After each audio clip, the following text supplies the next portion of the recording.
She see money all around me. I look like I'm the man. Yeah, but I was counting up like last week. What's up, guys? It's King back with another video. Today, you're looking at some gameplay in the background of Neighborhood. I got my hands on. The guy's just gonna be walking around, doing some things, getting some things done. And later on in the video, there's gonna be playground gameplay, or park as it used to be called. So that should be cool. Anyway, if you read the title of this video, you already know what it's going to be on. It's going to be on the best builds for NBA 2K18, in my opinion. So this first build, I'm about to mention, I'm pretty sure it's going to be used by a lot of the dribble gods out there. But I'm sure anybody can really pull it off if you have enough skill. It's pretty easy. It'll be cheesy, I think, in my opinion. And the build I'm talking about is a playmaking slasher. Now the reason I say the reason I said this build would be cheesy, especially to the ISO gods or dribble gods, whatever you want to call them, is because you keep Ankle Breaker Hall of Fame, you have Dimer Gold, Pick and Roll Maestro Gold, Lob City Passer Gold, Flashy Passer Gold. The only one you really use when you're ISOing and being a dribble god or whatever is Ankle Breaker. If you use Pick and Roll Maestro and you still say you're a dribble god, or if you use not Pick and Roll Maestro, but if you use screens and say you're a dribble god, stop. Stop. Because you are no longer relying on your natural dribbling skill.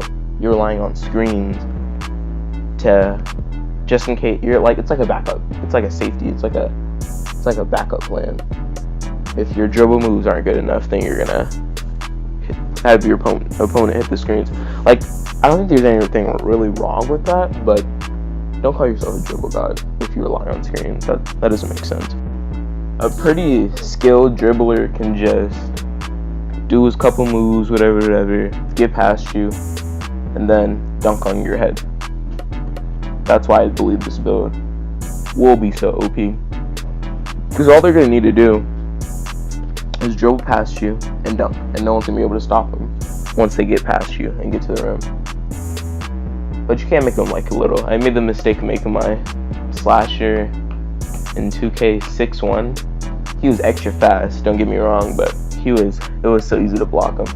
So you gotta make him kinda big, but don't make him so big to where he's gonna lose all of his dribbling ability. Okay, so this next build is gonna sound a little biased because, as you all know, I'm a post god. I work in the post. My post scorer is unguardable. He's unstoppable. He's a monster. Hakeem Olajuwon reincarnated. But the second build I think you should consider making, or it's pretty OP, is a pure post scorer. Post scorer. Double post scorer. And I know it sounds biased, but just wait till you hear like the stats. Okay. So, not stats, but the badges. It's like really hard to read this thing.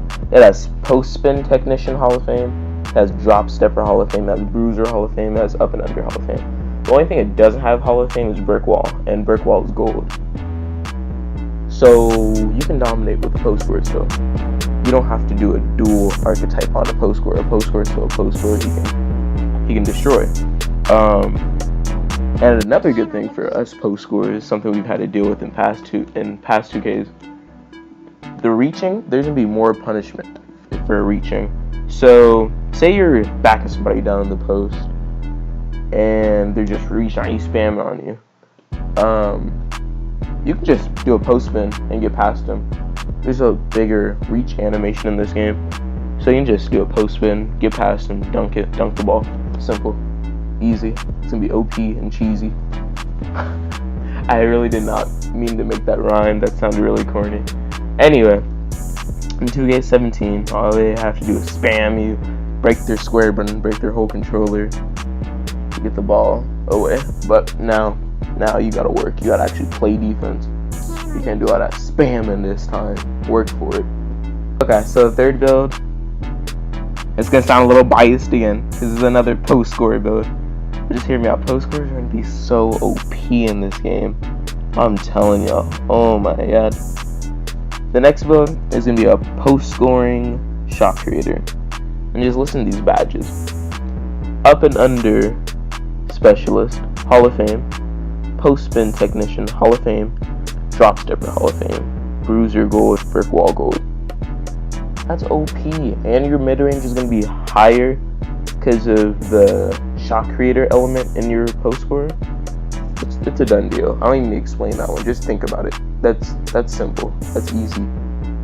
Just, you'll kill anybody off pretty much. Okay, so I swear this is the last post scorer build I'm talking about. And it's going to be the post scorer rebounder. And trust me, pretty much anything you pair with the post scorer, it's going to be interesting. Like, there's so much potential in these post scorer builds and these post scorer dual archetypes, it's ridiculous. But I know you guys are getting sick of it, and I'm running out of time anyway. So, for the post scorer rebounder, you get Bruiser Hall of Fame and Brick Wall Hall of Fame. You get Up and Under Specials Gold, Post Spin Technician Gold, and Drop Stepper Gold. So, you'll be able to set your teammates up with the brick wall, and you'll still be able to dominate like the post scorer with the gold badges and the Hall of Fame bruiser. You'll still be able to do your post stuff. You'll still be able to back people now and bully because you got Hall of Fame bruiser now. And yeah, that's pretty self-explanatory. That's just OP.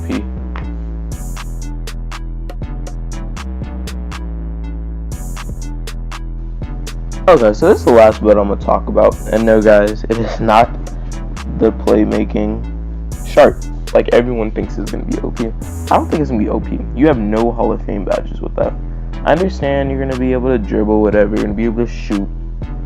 But you don't have any Hall of Fame badges, which really puts you at a disadvantage against someone with Ankle Breaker Hall of Fame, Tyler Scorer Hall of Fame, Difficult Shots Hall of Fame. And that leads me into the build I'm actually going to talk about. This one is going to be like really OP, I believe. And it is the shot creating playmaker. The reason I believe it's going to be OP is because you're going to be able to shoot faders. Everything's going to be like nice. And you're going to still be able to dribble like really well. So the badges you get are Hall of Fame Ankle Breaker, Hall of Fame Tyler Scorer, and a Hall of Fame Difficult Shots. You get mid-range Deadeye Gold and Teardropper Gold.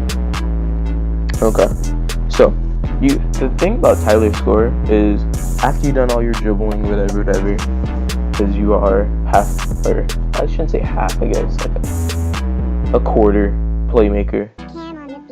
Your stamina's gonna be low from all that dribbling. So that's where the Tyler Scorer comes in place. And yeah, it's just gonna be OP. You're gonna break somebody's ankles, do a fading shot. No one's gonna stop you. You're gonna, especially these dribble gods and these new rhythm dribbles they put in the game are gonna look sick. So you're definitely gonna be turning heads with those and ankles. But yeah, that's pretty much it, guys.